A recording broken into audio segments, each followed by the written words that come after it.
দেখেন আমরা আজকে যে কাজটা করব, আমরা মূলত শব্দ পড়ব, কিন্তু শব্দের মাধ্যমে আপনি যেহেতু বাংলাদেশের নাগরিক, আমি যেহেতু বাংলাদেশের নাগরিক, এই রাষ্ট্রের শাসন ব্যবস্থাটাকে জাজ করার চেষ্টা করব। শব্দ পড়ব আর অপশন টেস্ট করব, এই শব্দের সাথে আমাদের রাষ্ট্রের সম্ভাবনা মিলে কিনা। কিভাবে দেখেন, আমরা প্রথমত হলো আমরা এর আগে এ সিরিয়ালে যখন পড়েছি, এ সিরিয়ালে আমরা এতে আর্ক থাকলে শাসন অর্থ দিয়ে এরকম একটা ভিডিও বানিয়েছিলাম, যেখানে আর্ক নিয়ে কথা বলেছি। ঠিক তেমনি ক্র্যাট থাকলে শাসন অর্থ দেয়, ক্র্যাট থাকলে আর আর্ক থাকলে কি অর্থ দেয়?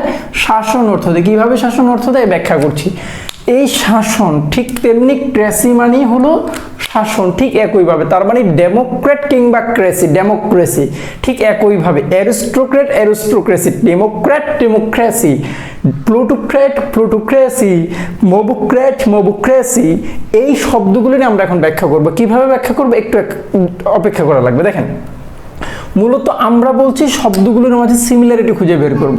এখন আমরা তাহলে এই ক্র্যাট, ক্রেসি, ক্র্যাট, ক্রেসি, ক্র্যাট, ক্রেসি, ক্র্যাট, ক্রেসি, এই জিনিসটা বুঝেছি। আমরা ডেমোক্রেট বললে যা বুঝবো, ডেমোক্রেসি বললে তাই বুঝবো।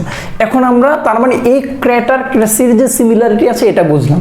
এখন আমরা তাহলে অ্যারিস্টোক্রেট কিংবা ডেমোক্রেট, ডেমোক্রেসি এই জিনিসটা ধরে আমরা আগাবো। দেখেন, আমরা যে কাজটা এখানে করছি ডেমো, ডেমোটা কি? এই ডেমো বললে মূলত জনগণ বুঝায়, মানুষ বুঝায়, জনগণ বুঝায়।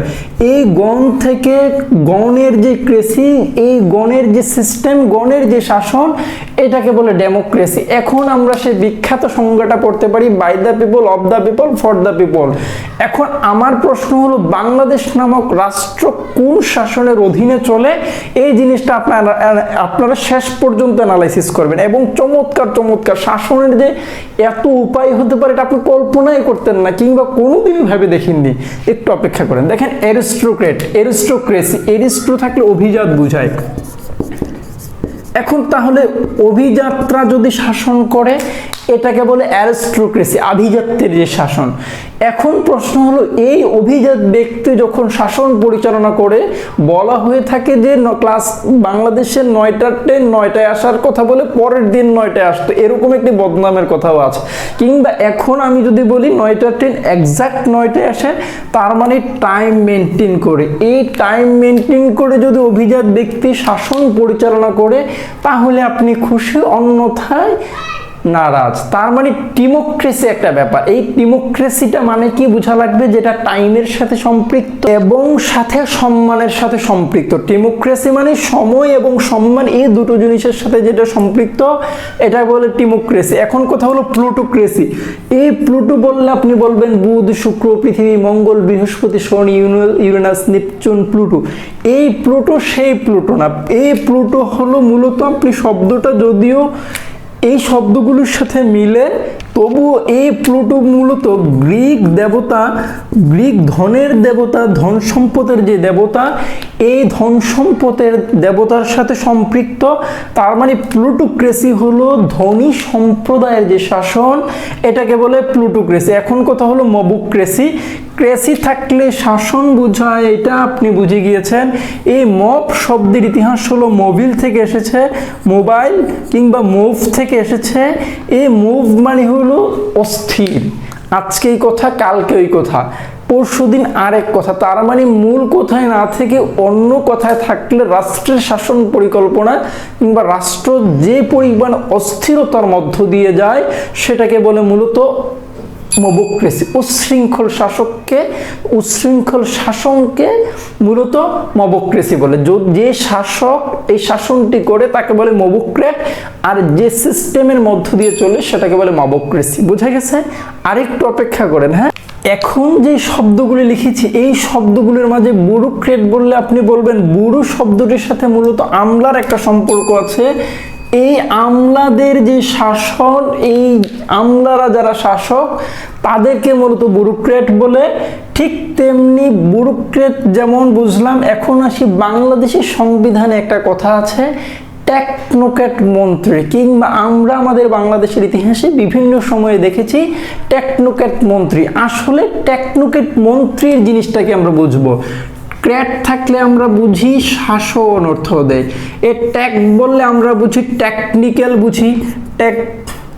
এই ট্যাক যে বুঝলাম, এই ট্যাক মানে কি টেকনোলজি। এই ট্যাক মানে কি ব্যক্তি ওই বিষয়ে পারদর্শী যে বিষয়ে পারদর্শী হওয়া দরকার। মজার ব্যাপার হলো আমাদের বাংলাদেশের প্রেক্ষাপটে দেখা গিয়েছে যে এক মন্ত্রণালয়ের যিনি মন্ত্রী হয়েছেন তিনি ওই মন্ত্রণালয় সম্পর্কে কিংবা ওই বিষয়ে তার শিক্ষা জীবনে কোনো সময় পড়াশোনা নেই। এমন বেশি ব্যক্তিকে যদি মন্ত্রণালয়ের দায়িত্ব দেওয়া হয় তখন যে বিড়ম্বনাটা হয়, এই বিড়ম্বনা দূরীভূত করার জন্য মূলত আপনি চিন্তা করে দেখেন, সাধারণত আমাদের বাংলাদেশের সংবিধান অনুযায়ী কিংবা সংসদে যারা মন্ত্রী হিসেবে গেল, এদের কারো মন্ত্রণালয়ের বিষয়গুলো সম্পর্কিত কিংবা মন্ত্রণালয়ের সচিবালয়ের ব্যাপারগুলো সম্পর্কে এক্সাক্ট ধারণা নেই। এই মুহূর্তে যেটা করা লাগবে, আমরা যেহেতু ভোট দিয়ে এই 300 জন এমপিকে নির্বাচিত করেছি, এদেরকে আমি সংসদ সদস্য হিসেবে ভোট দিয়েছি, এরা কারো এই যোগ্যতা নাই যে এই আইসিটি মন্ত্রণালয় চালানোর কিংবা স্বাস্থ্য মন্ত্রণালয় চালানোর। তখন রাষ্ট্রপ্রধানরা সিদ্ধান্ত নিল যে আমরা স্বাস্থ্য মন্ত্রণালয়ে কিংবা আইসিটি মিনিস্ট্রিতে একজন সিএসসি থেকে পড়া কিংবা মেডিকেল সায়েন্সে পড়া ছেলেকে আমরা এই মন্ত্রণালয়ের দায়িত্ব দেব। তখন এই টেকনিক্যাল নলেজওয়ালা ব্যক্তিকে যখন দায়িত্ব দেওয়া হয় তখন এটাকে বলে টেকনোক্রেট মন্ত্রী। ঠিক তেমনি অটোক্রেট নিয়ে আমি অটো নিয়ে একদিন আলোচনা করেছি। অটো নিয়ে আলোচনা করেছি। অটো মানে হলো সেলফ, অটো মানে সেলফ, নিজে নিজে যে শাসন, অন্য কোনো ধারদারি নয়, স্বায়ত্ত শাসন যেটা, স্বশাসন যেটা, এটাকে বলে অটোক্রেসি কিংবা অটোক্র্যাট। এখন একটা শাসন আছে, এই শাসনটা আমরা সাধারণত, আমি ব্যক্তি নিজে শুনিনি, থ্যালাসোক্রেট। ক্রেট বললে আমরা শাসন বুঝি, থ্যালাসো শব্দটি নিয়ে আমরা ব্যাখ্যা করব। এই শাসনটা মূলত নেভাল শাসনের সাথে সম্পৃক্ত। এখন কিভাবে, আপনি চিন্তা করে দেখেন, ফিনিশীয় সভ্যতার সময়ে এরা যখন ভূমধ্যসাগর পুরোটা দখল করে রেখেছিল, কিংবা ব্রিটিশ সাম্রাজ্যের সময়ে যখন ব্রিটিশরা এই নৌবাহিনীর মাধ্যমে যখন সারা পৃথিবীকে শাসন করেছিল, তখন এটাকে আমরা থ্যালাসোক্রেট নামে ব্যাখ্যা করতে পারি। তার মানে নৌবাহিনীর মাধ্যমে যে শাসন, এটাকে থ্যালাসোক্রেট বলে।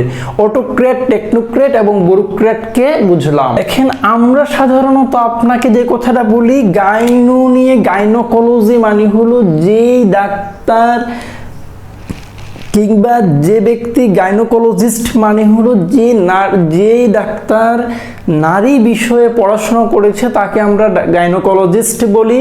তার মানে গাইনোকোলজি মানে হলো নারী সম্পর্কিত বিদ্যা। গাইনোক্র্যাট মানে হলো শাসন, গাইন মানে নারী, তার মানে এই গাইনোক্র্যাট মানে নারী শাসক। এখন প্রশ্ন হলো, নারী শাসককে আমি একজন পুরুষ শাসক পড়াচ্ছি, তখন আপনার প্রশ্ন হতে পারে তাহলে পুরুষ শাসক ইংরেজি কি? আপনি যদি পুরুষ হয়ে থাকেন তাহলে এন্ড্রোক্রেট মানে হলো পুরুষ শাসক। আচ্ছা, এখন কথা হলো, এমন এক শাসককে নিয়ে আমরা কথা বলছি, বাংলাদেশের প্রেক্ষাপটে যখন কথা বলছি, আপনি বলতে পারেন যে আমাদের শাসন ব্যবস্থা কোন ক্র্যাট কিংবা কোন ক্রেসি নিয়ে। অনেকগুলো ক্রেসি আমি আপনাকে কিংবা অনেকগুলো ক্র্যাট পড়ালাম, এখন আসি এমন একটা ক্র্যাট পড়াবো। আপনি কল্পনা করে দেখেন, যখন রাষ্ট্রের শাসককে নিয়ে আপনি সমালোচনা করেন, রাষ্ট্রের শাসকের অযোগ্যতা, অদক্ষতাকে নিয়ে আপনি সমালোচনা করেন, তাহলে এই শব্দটিকে আপনি আপনার রাষ্ট্রের শাসককে এক অর্থে কোন শাসকের নাম বলবেন, এটা আপনার ব্যক্তিগত ব্যাপার। কিন্তু এই শাসকের যে টার্মটা পৃথিবীর ইতিহাসে এমন শাসকদেরকে কোন নামে ডাকা হয়, এটা একটা প্রশ্ন। এটা হলো কাকিস্টোক্রেট। কাকিস্টোক্রেট মানে শাসন, আর কাকিস্ট্রো মানে যেটা অযোগ্য, অদক্ষ শাসক যেটা, এটাকে বলে কাকিস্টোক্রেট। আবার বলতে পারি অযোগ্য, অদক্ষ এবং নীতিহীন লোকদের যে শাসন কিংবা শাসন পদ্ধতি, এটাকে বলে কাকিস্টোক্রেসি। এখন কথা হলো, এই লোকগুলো যদি রাষ্ট্রের অর্থ বাংলাদেশ নামক রাষ্ট্র থেকে পৃথিবীর অন্য কোনো দেশে পাচার করে নিয়ে যায় এবং এই টাকাগুলো রাখার কারণে পৃথিবীর ওইসব দেশগুলো পত্রিকার লিড নিউজে আনে যে বাংলাদেশের অর্থ এই দেশের অ্যাকাউন্টে সবচেয়ে বেশি। তখন আমরা এই শাসকদেরকে বলি চোর শাসক, এবং এই শাসকগুলো নীতিহীন হওয়ার কারণে, অযোগ্য অদক্ষ হওয়ার কারণে আমরা বলছি কাকিস্টোক্রেসি কিংবা কাকিস্টোক্রেট। যখন এটা চোর শাসক হয় তখন এটাকে একসাথে বলে ক্ল্যাপটোক্রেট কিংবা ক্ল্যাপটোক্রেসি। তার মানে চোর শাসককে কি বলে? ক্ল্যাপটোক্রেট। ঠিক তেমনি আপনি বাকিগুলো ব্যাখ্যা করেছি, পুরুষ শাসক, নারী শাসক, অযোগ্য অদক্ষ, নীতিহীন শাসক। দেখেন ভিডিওগুলো খুব কষ্ট করে বানায়। আমি আপনাকে বলবো আমার প্রচুর ইন্সপিরেশন দেওয়ার ক্ষেত্রে লাইক, কমেন্ট, শেয়ার এবং সাবস্ক্রাইব এটা খুব গুরুত্বপূর্ণ।